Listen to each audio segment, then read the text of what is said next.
He stood in the spotlight, publicly accusing me of maliciously dialing 911 to waste emergency resources. The paramedics were about to leave, and my mother was convulsing on the floor, her breathing slowing, yet no one dared to move. My husband, Ryan, stood there, swearing it was all an act. At that moment, the entire ballroom fell silent. All eyes were on me. No one believed me. They were more willing to believe a successful man standing before them. I knelt on the ground, my hand pressed against my mother's cooling face. She had just had heart bypass surgery, and the doctor had clearly instructed her not to drink alcohol. But minutes earlier, she had been forced to drink a full glass of whiskey. I knew then that her heart couldn't handle the shock. My name is Emily Carter, and I run a design company in Chicago. Tonight was my IPO celebration, but in their eyes, I was just a mad woman. The first layer of oppression was the crowd watching and ridiculing me. No one came close to my mother. No one reached out to help. They looked at me as if it were all a fake performance. The second layer of oppression was the manipulation of public opinion. Olivia stood nearby, casually speaking as if it were a joke. "She does this for attention," she laughed, adding, "Sorry folks, looks like it's all part of the show." People began whispering, many pulling out their phones to record. The third layer of oppression was authority aligning against me. The paramedics looked at me, their faces growing cold. They no longer paid attention to my mother, but fixed their gaze on me. "Misuse of emergency services is a crime, man."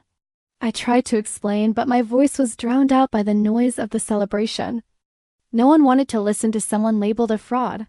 The fourth layer of oppression was the betrayal from those close to me. Ryan walked over, his voice calm.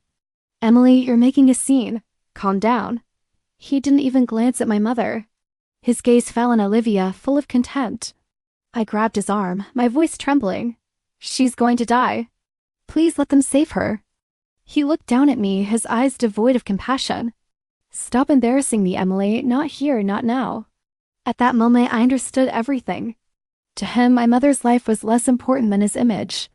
The fifth layer of oppression was the countdown of time. With every passing second, my mother's life was slipping away, and I couldn't even get a single effective defense out. Her fingertips turned purple, her breathing grew faint. I began to doubt myself. Was I overreacting? Until I heard her throat make a faint choking sound. I knew if I didn't act now, she would truly die. I stood up without further explanation, walking straight to the stage and grabbing the microphone. "Do you think this is all a performance?" The room fell silent. All eyes were now on me. No one believed a person about to lose their mother could speak calmly. I didn't cry, nor did I lose control. I spoke calmly. "Maybe you're right. Maybe it's all just a show." The crowd began murmuring. I turned to Ryan, my voice colder. "Didn't the document you signed make its purpose clear?" He froze for a moment, his face turning pale. "Why didn't you take out the AED?" The air went still. Everyone turned to look at him, but he lowered his head and said nothing.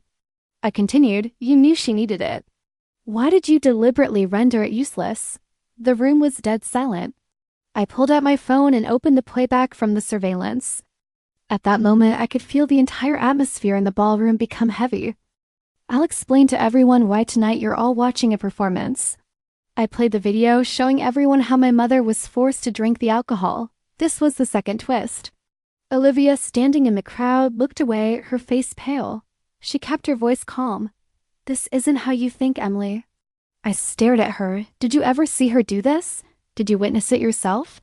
She hesitated for a second, then smiled faintly. "Ryan knows." Everyone's attention shifted to Ryan. He paused, then nodded. I heard them planning it. At that moment, I understood that this was all a setup, not some prank. I lowered my head and opened the internal ERP system on my phone.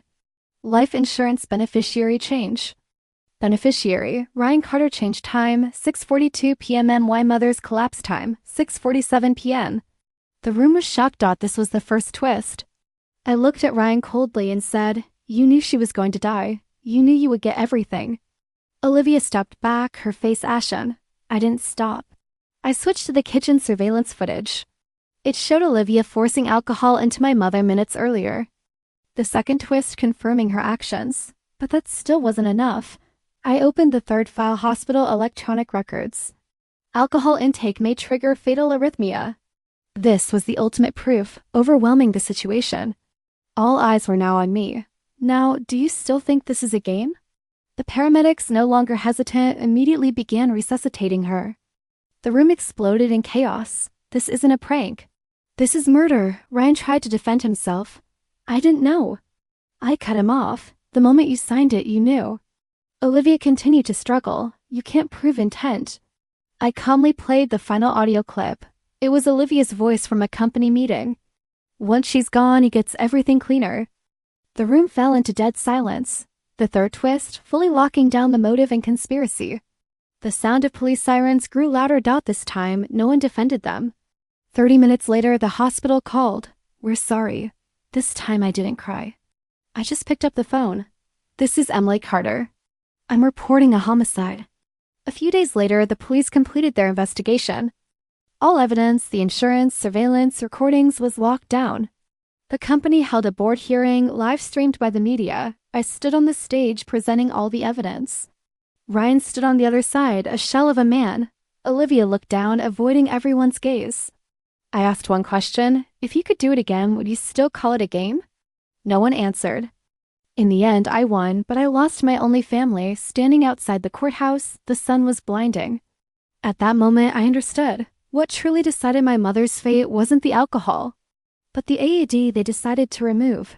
I whispered, you didn't die in that moment. You died the moment they decided to take it.